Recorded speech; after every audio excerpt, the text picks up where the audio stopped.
Again to another episode of American Zarathustra. Today I have something really interesting and fun to share with you. A friend on Twitter goes by this name here, Aryan Revival. He started a really cool thread where I'll just read it here. Name 4 painters that are significant to you and tag 4 other people to do the same. Include a piece of art. And then here you see the names of the artists and then people that were tagged in this. So I thought that is such a cool thing to do. And so what I wanted to do though is from an art teacher's perspective and also based on my just having finished a 2-part interview series with No White Guilt and The Great Order on art in the white dissident political sphere. This would be a cool thing to follow up on, to learn about how to look at art, understanding it from within the arts. And so how that all plays out is that, one of the main discussions we were having is how in postmodernism, there's kind of no rules, because rules are the patriarchy and they're oppressing us. And so what I'm trying to do is to kind of re-educate people on the elements and principles of art and, why it is good, why it's bad, how to judge art. So let's start off with looking at the elements and principles of art and design. This is a very simplistic form here that just kind of gives a real simple idea of these things that construct a work of art.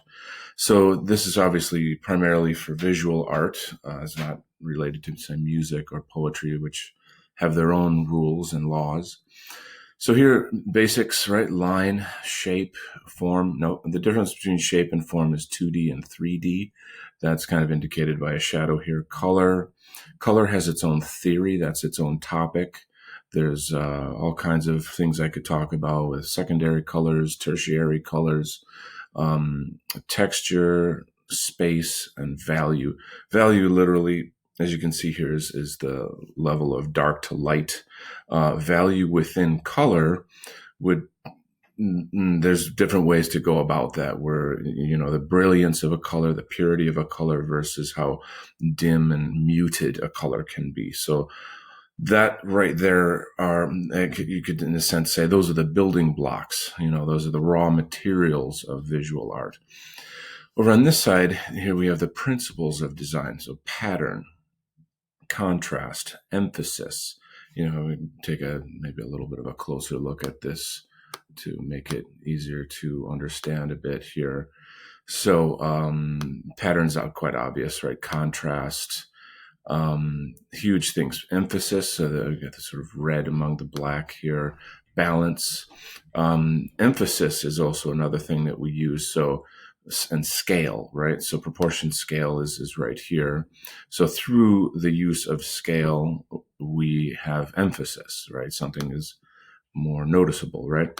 Harmony and balance, those things are related to each other. And there's asymmetrical, there's symmetrical, there's all kinds of patterns, or rather designs, that you can use to create harmony or disharmony, depending on what you're trying to express in the arts. Rhythm and movement. Now, this is key in terms of moving the eye around the canvas, for example. So that's something that once you get to know these basic ideas, you will learn to see, in a sense. It's quite fascinating. So let's back out of this a bit. Once again, line, shape, form, color, texture, space, value, pattern, contrast, emphasis, balance, proportion, harmony, rhythm. With those understandings, we can now look at art. So I'm going to open up an image here. So where is the rhythm in this piece? Where do you sense rhythm? Okay, a couple places, right? Let's start off with the architecture. There's a repetition, a pattern that creates rhythm, right? And back here. But look at the kind of pattern of the movement, how everyone's leaning to the left here, right? The legs and the arms and these various aspects. So that kind of leads your eye across the page. And then where's the emphasis? Okay, it's on this kingly figure here. So what makes this the emphasis? Well, a few things. Okay, there's the foreground and the background. Okay, he's sort of in the foreground. He's got red around him. His skin tone's a little darker, contrast here. So, and then again, the patterns sort of leaning towards him. And then interestingly, this dark neutral area down here. So we talk about color as a tool, right? So if you've got this rich red in here, it pops, it makes your eye it draws your eye, right? So if you have red on red or red on a warm color, it won't contrast that much. So if you have a neutral dark gray or you have a cool blue in the background, it makes the red pop more. Now, not only that, I would say there's definitely an emphasis on this woman here. Why? Because of the light. So look at how bright she is, say, compared to the background and these darker areas even down here. So a lot of interesting things happening. You go into the piece in layers. It's like a mansion with many doors. You see it as a whole, and then your eye starts to wander, and so you find like this bit of red over here and this kind of orangish gold, and then this leads you towards this character here, and then you have these parallels of, say, this shape and this shape, or again, like the legs, all the parallels that create these sort of patterns. But then there's this kind of other story, this subtext down here. This looks kind of like a Cupid who is sort of disrobing this king, and you have these lovebirds over here. Obviously, it's very suggestive, but in a kind of a safe and graceful way, which I think is classical charm. So the piece has a lot of charm to it. If we were to just look at, say, these three figures back here, that alone could be a painting. It's quite wonderful in its own right. I think you could go deeper into the analysis, but I think this is a good little art lesson right there. Let's look at Tiepolo. This is one of my favorite Italian artists. There's something very Rococo about his work, although I believe he predates Rococo or Rococo, or however you want to emphasize it, Philosophicat. Anyway, we've got the contrast here is more in terms of light and dark. The colors are more muted here, right? Okay. The brilliance of the character is a bit different from the other one. Where there's color emphasis would be, say, in the blue and the red, maybe a bit here in the peach. Now, is this a balanced piece? Would you, going back to looking at these aspects that talk about balance? The previous piece that we looked at had balance. This is more of an asymmetrical balance or a non-balance, and that creates a kind of contrast or a visual interest. So, for example, you have these two trees that are kind of weighted together, which kind of echoes these two characters that have some sort of physical relationship to one another. There's even two horses behind her. It's hard to see. This kind of triangular pattern. Do you see that the triangle there? That's probably one of the oldest and most used compositional layouts in Western art. You can see it typically in all kinds of Christian art. It's very common. So, but this is tilted, right, to the side a bit. And then this piece in here helps to kind of push it back in. It counterbalances the angle of that triangle. And there's other kind of triangles here too, sort of, this woman here and this three-part section here. So there's quite a lot happening in this piece, although it may seem kind of simple. The paint handling, I think, is quite lovely. It's very subdued. It's very subtle, I guess, sublime in a way, right? So there's some pretty interesting things happening here. Let's move on. Let's look at some other work here. This piece is one of my all-time favorite paintings. And I think right off the bat, before even talking about it technically, let's talk about it thematically. Let's talk about it symbolically or emotionally. This piece is it's a whole story in and of itself. There's something haunting about it. There's something riveting and dark and mysterious and mystical about it. It sucks you in, and it's just so darn powerful. So I really love this piece. Now, looking at it, okay, obviously there's some sort of story here. There appears to be some kind of ceremonial figures, taking a boat to this specific island here. There's some kind of man-made. Is it a temple? Is it a graveyard? What is this? What do these trees represent? What's in this darkness back here? It's quite cool. You can kind of imagine all kinds of narratives that could go with this. It almost has a romantic quality to it as well. But why though? How are we determining these things other than just our feeling and imagination?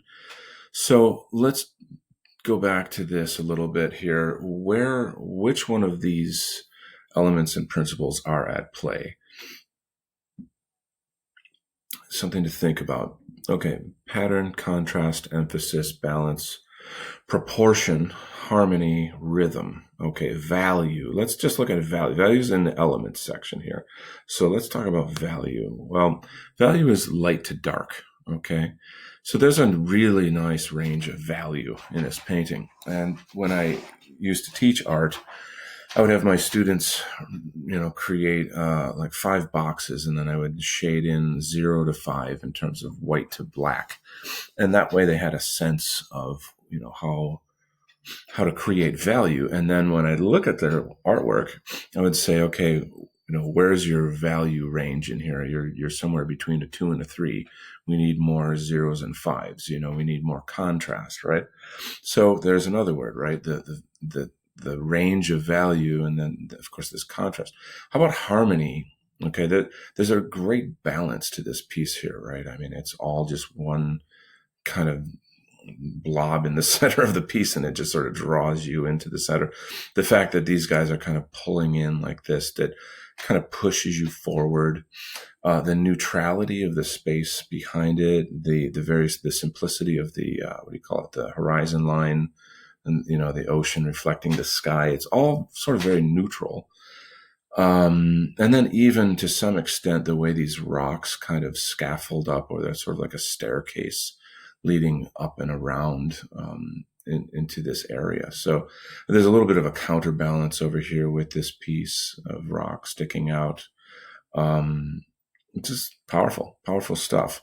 Let's look at some other pieces, because one of the cool things about this thread, and once again, huge thanks to Aryan Revival. I would recommend everyone check out him on Twitter. I'm about to join his Telegram when I get off of here. He just produces really good stuff, or rather, he posts really good stuff. He or she, I don't know who's behind the mask. So let's say he tagged some people, and we got Mandy, the self-isolating mollusk. Okay. This is 69 Quiet Girl. So what's her gig here? She is into art history, books, music, nature, films, cats, periods, dramas, etc., etc. So let's see what she pulled up here. Oh, or what's going on? Okay. I wanted to take a peek at this. I believe this is a Monet. Now, Claude Monet is kind of I don't want to say, I have to choose my words carefully here. He is kind of the quintessential Hallmark greeting card painter. He's this French impressionist painter that, the art industry has kind of pushed up and front and center because of the sheer beauty and pleasantness of his work. And I think it's not fair to look at the other works in his life through that lens, but to kind of just take it piece by piece here. So he's known for light. I mean, the use of light, and Impressionism in general is that. So that, having an impression of something is almost like a memory of something rather than a photo of something. So the Impressionists were much looser with their paint application. As you can see, and that ties into texture. We talked about elements, and so this creates a texture, which is quite interesting. So even though this may seem a bit mundane and, I don't know, pastoral to some people, there's a lot of sophisticated things happening in here. In the trees, the subtle changes between light and tone is very interesting. The use of these kind of washed out purples in here, and then this would be a kind of a washed out beige, which is technically a form of yellow and brown. So a little bit of blue and like white in here, and then there's this really cold kind of it's a purplish blue. So you really feel the winter cold in this piece. Even the sky is cold with these icy whites in here, and this very, very subtle kind of deft brush strokes in here. It takes a great deal of sensitivity to be able to do things of this nature, to be able to read this and then paint it in an impressionist style. These shadows here are very subtle. This little blackbird on here, I kind of feel that that's not really necessary. I don't know. I think I would prefer to see a person or something in the picture. But anyway, so what about balance here? Is this balanced? Interesting. It feels like it's very weighted on the side here, like the weight of the painting is a little bit more over here. Perhaps this shadow and this dark kind of fence door, maybe that contrasts against that, and that kind of pulls the eye back and forth. So this is an interesting, kind of challenging piece.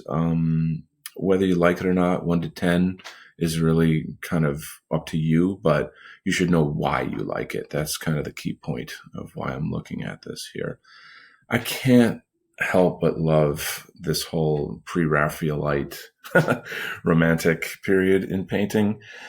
I can, any of us can look up the names of the artists and study their lives and the history and the periods, etc. That's all good and well. I'm not poo-pooing that, but I want to really get into the art itself rather than the subject of, say, the life of the painter. So this is obviously a painter with some skill.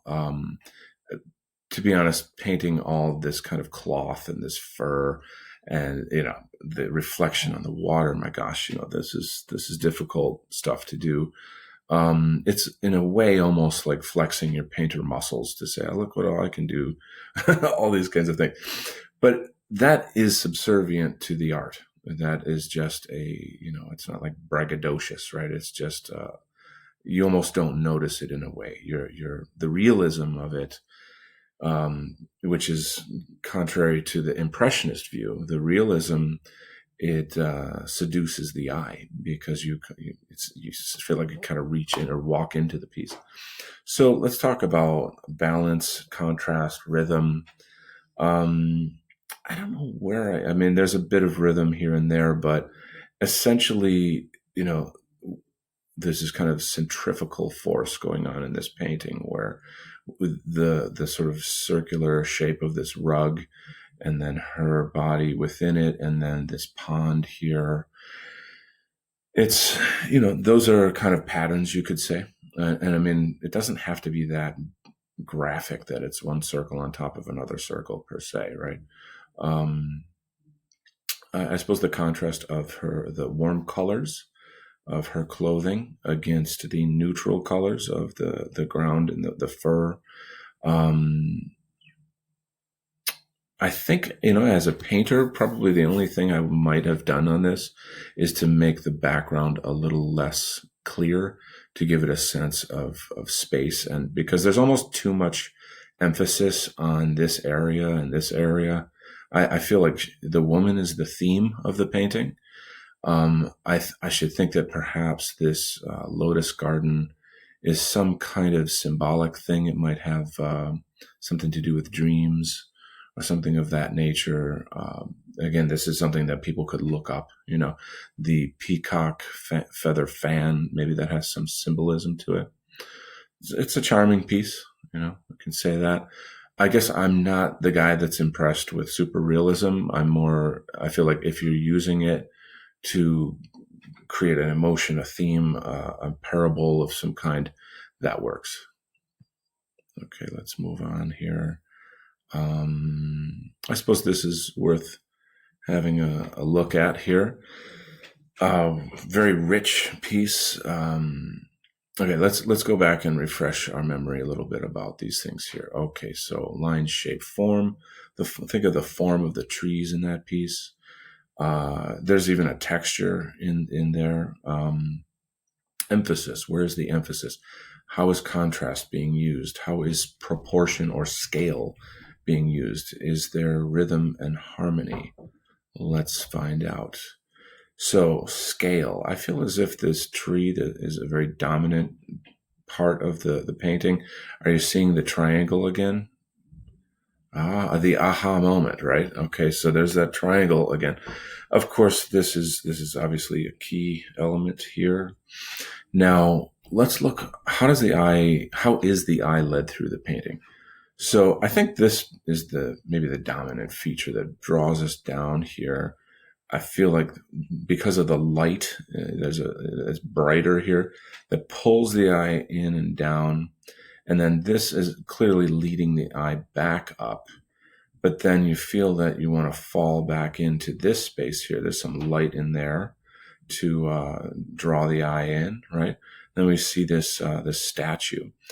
So there must be some themes at work here. Aphrodite, that you can read into it. You have these women bathing in the water here. I find it interesting that there's actually more women in the background here. They're very hard to see, but I find it interesting that this is almost like a slice of life in its period piece in its way, but yet it kind of harkens to the ancient past. So this is quite an interesting concept. So let's go back up here. Look at the way these clouds operate and how the flow of the clouds work right into that tree right there. Okay, so imagine the painting without that tree in the background. So that's kind of an interesting thing to do. I mean, this is what an artist would think, like, why should I put that in there? Perhaps this is an actual scene, but more likely it's a composition that the artist did, maybe based off a scene somewhere. So the light blue sky versus the dark rich forest, a lot of great use of light here. Okay, let's see what else we can find. Show more replies.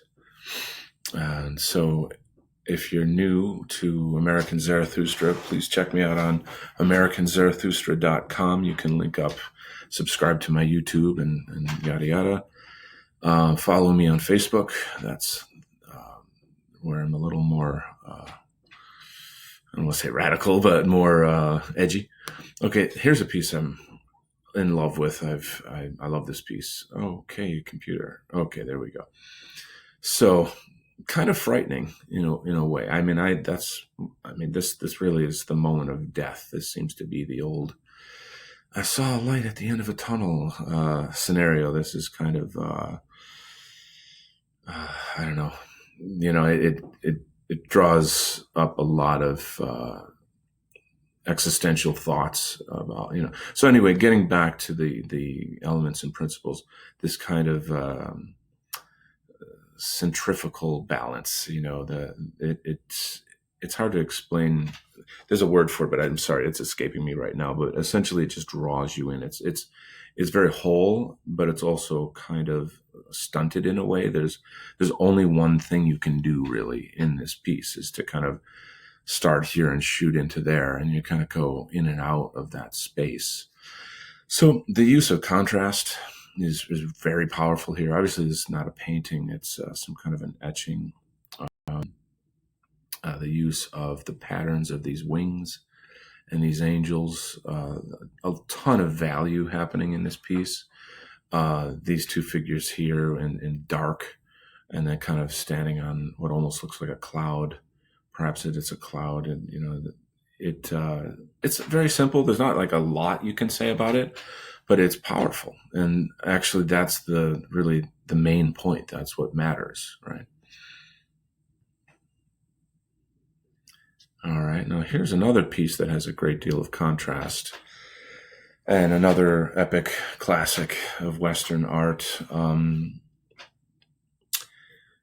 I wanted to pick this for my own response to this thread, but it's, when somebody else takes the one you like, you're like, drat.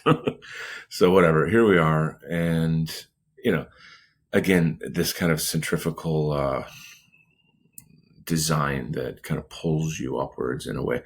Even the motion of the waterfalls, kind of the up and downness of it, and the trees and everything, it's very uplifting. Texture is a massive, massive part of this piece. It's extremely textural. Look at the water. This is a very large painting, and when you are physically in front of a piece like this, it's overwhelming. It completely, it takes your breath away. And it's crazy because you could even cut this into 4 pieces, and there'd be 4 paintings in and of themselves. Of course, I would never do that, but it's an interesting thing to think about. So,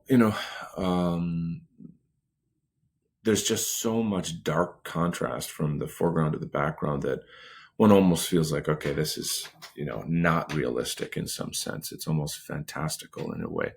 Look at the way the sun dances on the water right here. There's just something spiritual about this, the use of these clouds that are kind of, even circling where the sun is coming through. It's romantic. It's highly romantic in this sense. Not very rich in color. I mean, it's a colorful painting per se, but not in the pure sense. These are muted colors. So, looking at how the tone is muted in here to create a sense of atmospheric perspective, that things kind of fade away as they go back in space. That's very, very well done here. Then, of course, the use of fog or clouds in here to create that as well. Highly dramatic, highly dramatic.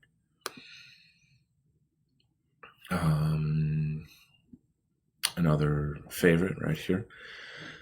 So this is really something, a lot going on, but let's do our quick review. Okay, color, texture, space. We haven't really talked about space in these pieces. That would be an interesting thing to talk. We've talked about contrast, emphasis, pattern. Now that you are familiar with these terms, suddenly you feel very literate in what you're looking at. So, a lot to look at here. So I'm sorry, once again, form and space. These are things I want to kind of apply here. So what's happening with the space in this piece here? Oh, okay. There's the physical space of the canvas, and then there's the illusory space of the picture. So you've got your foreground, which is usually at the bottom, and the middle ground is kind of in the middle, and the background tends to be where the sky is. So you have this kind of compositional element pulling you into the piece. Clearly the color and the tone, meaning how bright she is, and these kind of warm yellow reds, that's going to grab your eye first, right? This composition of her leaning over this area here and touching him. It looks like she's tying a red scarf on his arm as he goes off to battle. I think people in general, first off, we always just look at the theme. What is the narrative here? What is the relationship? How can I feel this painting? Where do I fit in? How do I identify with these characters? And then we start noticing things like, oh, these pretty flowers over here, or the flags of the soldiers exiting the castle. This really nice dark area here is framing her. Look at how central her face is here. She is the theme of this painting, her love for this man, and his bravery and gallantry and the rest of it. there's something interesting happening here. This, what do you call it? His spear is parallel the door over here. I feel like that counteracts things. It kind of helps to move the eye around. That your eye tends to sort of go to flow with the cloth here. And then this is masterfully done here. And notice the texture in the rocks, and compared to, say, her dress or her hair, it's so soft. So just magical. There's some magical stuff going on in here. I'm not super sure what the symbolism of the dragon is. It's probably a family crest or something of that nature. But so space, there's a lot of, I would almost say dead space in here, but it's not, though. It's neutral space. So dead space would be areas on the painting that aren't functioning in a painting. So even though this is kind of a big neutral area, the darkness of it and the shape of it, right? We talked about shape in elements. So that leads the eye back down to here, right? It's the shape, right? And then, of course, the contrast we talked about, framing. So notice how we have light, dark, light, it's kind of medium, and then dark. So there's almost a pattern of these lights and darks, side by side by side, and really powerful use of space in there, in terms of those vaulting dark and light areas. So highly sophisticated. It's a really nice piece. Let's move on. Okay. And I think what I'd like to do is go show the pieces that I chose. So there's a lot of other people in this thread, and I hope you all can enjoy this video and really doing it for you. I feel like, people who were kind of tied into this thread clearly are people that are savvy to the arts and the movement and our culture and reviving our culture. Me being an art teacher and an artist, I can bring knowledge to that base, and I hope that it enriches your experience of being in the movement and white well-being in general. So it was agonizing to have to pick only 4 paintings in the history of Western art. However, and I could have chosen like Frank Frazetta paintings and, cool kind of sci-fi artwork that people are doing today that I really love. But we're going to look at some classics here. Here's one that was really significant to me when I was in art school. When I was younger, I replicated this painting in black and white. And hold on here. Just try to move my screen around a bit. So this is clearly contrast, right? But there's some interesting things happening here where you have this mirror image. Let's back out. Okay, it's the theme of death, right? The theme of contemplating death. Look at how she's looking in the mirror at the skull, which is here. Her hand is touching the skull. The light source is behind the skull. This arm leads you right back up to her face. A little bit of shadow from her hand across her mouth. And you kind of go through this over and over. Now, this is a photo of the painting itself. You can see light glare. You can see the texture of the paint on the canvas. So it's actually not a great example. There's probably more happening down here than we're able to see. But let's just kind of look at this piece. Thematically, this composition is freaking genius. It's very simple, but not everything genius has to be complex, right? So this kind of back and forth, it mimics the mind. It mimics the way that we contemplate death and existence here, how she's physically touching in a very gentle kind of way the skull. She's literally experiencing it in some sense, in a physical sense, but then also in a conceptual and spiritual way through the symbolism of the mirror, right? So the mirror, I guess I would say, is the mind or contemplation, philosophy, religion. What is the frame here? Here I'm getting into interpretation, and the light is hidden in a way. So it's kind of Plato's cave, if you will, the sense that the mystery of life, the origin of life, God, afterlife, reincarnation, all these things come to mind, and the light illuminates the whole scene too. So there's a great deal of kind of learning and philosophizing that can come out of a piece of art.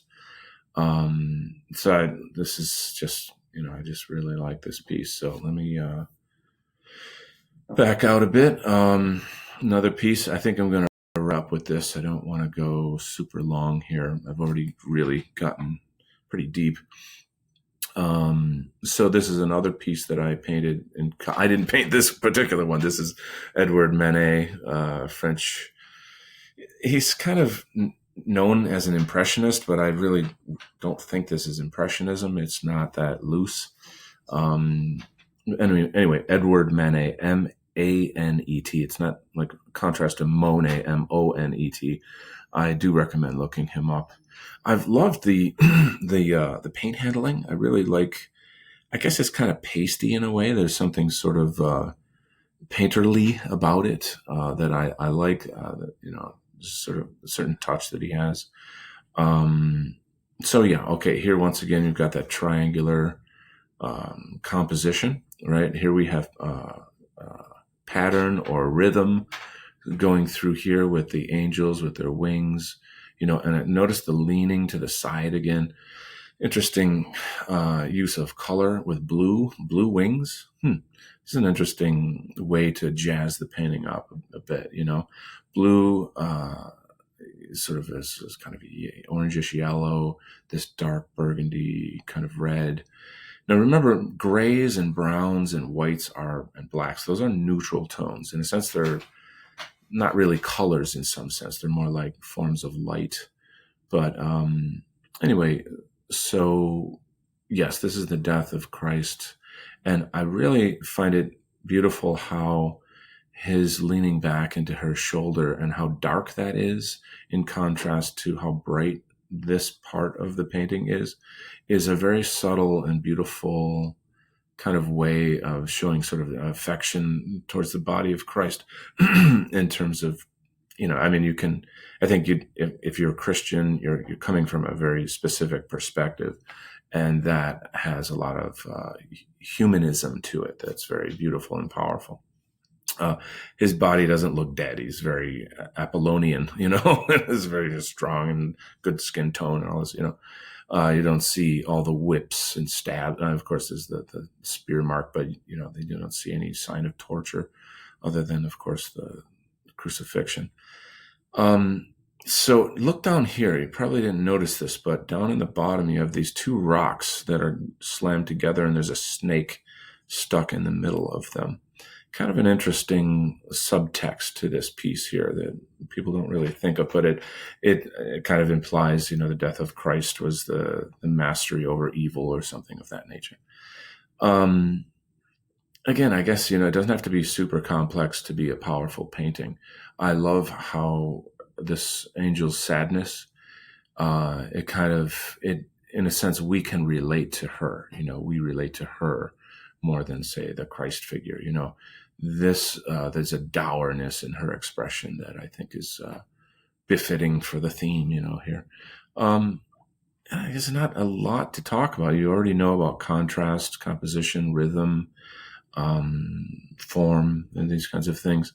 So interesting. Anyway, so yeah, if you'd like to see more of my critiques on art and how to critique art, let me know in the comments. Let me know what you thought of this video, and follow me on Twitter, Facebook, YouTube, etc., etc.